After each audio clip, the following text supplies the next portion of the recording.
అందరికీ నమస్కారం. Welcome to my channel. Super 8లో జరిగిన India versus South Africa match India అభిమానులకు షాకింగ్గా మారింది. అసలు మ్యాచ్ ఎక్కడ మలుపు తిరిగింది పూర్తిగా చూద్దాం. ముందుగా టాస్ గెలిచి సౌత్ ఆఫ్రికా బ్యాటింగ్ ఎంచుకుంది. పిచ్ పూర్తిగా బౌలింగ్కు అనుకూలించలేకపోయినా సెట్ అయితే పరుగులు చేయొచ్చు అన్న ఫీలింగ్ వచ్చింది. ఆరంభంలో టీమిండియా బౌలర్లు మంచి కంట్రోల్ చూపించారు. జస్ప్రీత్ బుమ్రా తన క్లాస్ చూపిస్తూ కీలక వికెట్ తీశాడు. మొత్తం 4 ఓవర్లు వేసి 3 వికెట్లు తీసి అద్భుతం స్పెల్ వేశాడు. అతడు మొదటిగా క్వింటన్ డికాక్తో పాటు గల్టన్ కూడా అవుట్ చేశాడు. మరొక వికెట్ మాత్రం హర్షదీప్ తీశాడు. ఆ తర్వాత క్రీజ్లోకి వచ్చిన డెవాల్డ్ బ్రేవిస్ అండ్ డేవిడ్ విల్లర్ వీళ్ళిద్దరు పార్ట్నర్షిప్ మంచిగా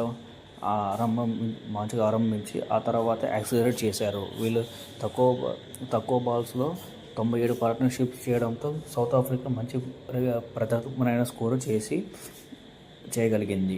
అతడితో పాటు 29 బంతులు 45 పరుగులు చేసిన డెవాల్డ్ బ్రేవిస్ 23 4లు 3 సిక్స్లతో మంచి ఊపు మీద ఉండగా శివం దూబే తన వికెట్ను తీశాడు. ఆ తర్వాత 35 బంతులు 63 పరుగులు చేసి డేవిడ్ మిల్లర్ తన అర్ధ సెంచరీ పూర్తి చేసుకొని 7 4లు 3 సిక్స్లతో వరుణ్ చక్రవర్తి బౌలింగ్లో అవుట్ అయ్యాడు. ఇండియా తరపున మంచిగా బౌలింగ్ వేస్తాడనుకున్న వరుణ్ చక్రవర్తి ఈరోజు తెలిపోవడంతో ఇండియాకు భారీ స్కోరు సమర్పించుకుంది. ఆ తర్వాత వికెట్లు పడుతున్నా కూడా అవతల వైపు స్టబ్స్ మాత్రం ఏమాత్రం తీసుకోకుండా అతడు 24 బంతుల్లో 44 పరుగులు చేసి సౌత్ ఆఫ్రికాను 150 నుంచి 160 స్కోర్ వస్తుందా అన్న సిచ్యువేషన్ నుంచి 187 ఫర్ 7 వికెట్లకి చేజార్చాడు. సో ముఖ్యంగా హార్దిక్ పాండ్యా వేసిన 20 ఓవర్లో మాత్రం 20 పరుగులు రాబట్టాడు. 2 సిక్స్లు 2 టోటీలతో ఆ ఓవర్ 20 పరుగులు రావడంతో మొమెంటం మొత్తం అక్కడ చేజారింది టీమిండియాకి. ఆ తర్వాత చేజింగ్ ప్రారంభించిన టీమిండియా ఆరంభం ఆశించినంత బలంగా లేదు. ఇషాన్ కిషన్ మంచి టచ్లో ఉన్న ఈ వరల్డ్ కప్లో, కానీ అతడు మార్క్రమ్ వేసిన ఓవర్లో భారీ షాట్కు ప్రయత్నించి తన వికెట్ని కోల్పోయాడు.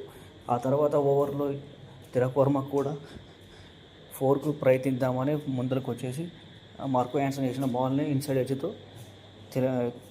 Quinton de Kock catch పట్టేశాడు.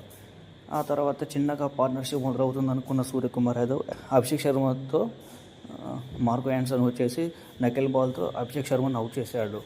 Abhishek Sharma ఈ వరల్డ్ కప్లో 3 డక్కలతో 3 డక్అవుట్స్ ఉన్న తర్వాత కొంచెం స్లోగా ఆరంభిస్తాడు అనుకుంటే లేదు, తన శైలిలో ఆడదాం అనుకున్నాడు, కానీ లక్ తన వైపు లేకపోవడంతో అవుట్ అయ్యాడు. 6 ఓవర్లకి 31 రన్లకి 3 వికెట్లు కోల్పోయి టీమిండియా కష్టాల్లో కూరుకుంది. ఆ తర్వాత వాషింగ్టన్ సుందర్ కూడా వచ్చాడు, కొన్ని బాల్స్ ఆడాడు, 1 6 కొట్టి అతను కూడా పెవిలియన్కి చేరాడు. సూర్యకుమార్ యాదవ్ తను షాట్ ఆడదాం అనుకుని తను కూడా వికెట్ని కోల్పోయాడు. ఇక భారం మొత్తం హార్దిక్ పాండ్యా అండ్ శివం దుబే మీద పడింది.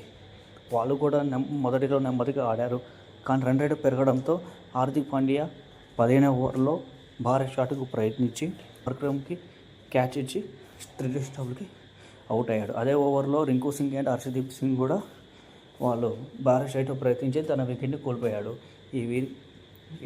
కేశవ్ మహారాజ్ చేసిన ఓవర్ మ్యాచ్ స్వరూపాన్ని మొత్తాన్ని ఆ ఓవర్ మార్చేసింది. ఆ తర్వాత వికెట్లు పడుతున్నా కూడా శివన్ దుబే 42 పరుగులు చేసి అవుట్ అయ్యాడు. సౌత్ ఆఫ్రికా తరపున మార్కో యాన్సన్ 4 వికెట్లు తీశాడు అండ్ కేశవ్ మహారాజ్ 3 వికెట్లు తీశాడు.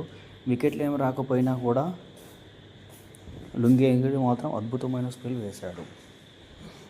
అలా టీమిండియా 18.5 ఓవర్లో 111 పరుగులకి ఆల్అవుట్ అయ్యింది. దీంతో 76 పరుగులతో తేడాతో ఓడిపోవడంతో టీమిండియాకు భారీ నెట్ రన్ రేటు నెగిటివ్గా మారింది.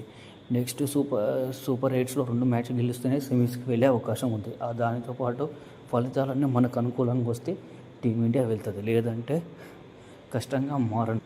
ధన్యవాదాలు. మిగతా వీడియోస్ కోసం మన ఛానల్ని సబ్స్క్రైబ్ చేసుకోండి.